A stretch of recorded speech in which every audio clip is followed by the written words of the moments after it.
There have been violations of the ceasefire, particularly from Khalifa Haftar's militia, the LNA. We've had a statement from the commander of Libya's Western forces. This is basically allied to the UN-recognized government here in Tripoli. And he says that since a ceasefire was basically established on midnight on Sunday, since then the LNA has been consistently violating the ceasefire. But despite that, the UN-recognized government has been exercising restraint. He said that several people have been killed, injured and displaced as a result of these violations.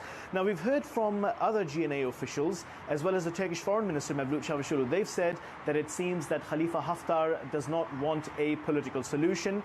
And on top of that, a pro-Haftar media outlet is saying that the Eastern Parliament, which is allied to Khalifa Haftar, has basically annulled the Sikrat agreement. Now, this is a 2015 agreement signed in Morocco that basically forms the basis for a civil, constitutional, democratic political framework. Now, there is a lot of symbolism in this.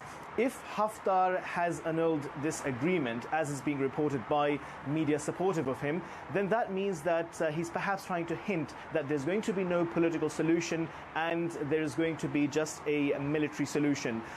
On top of that, Algeria has been conducting military maneuvers along the border with Libya because Algeria feels that the threat, if Haftar comes into Tripoli, is going to go beyond the UN-recognized government and is going to have effect in the neighborhood as well.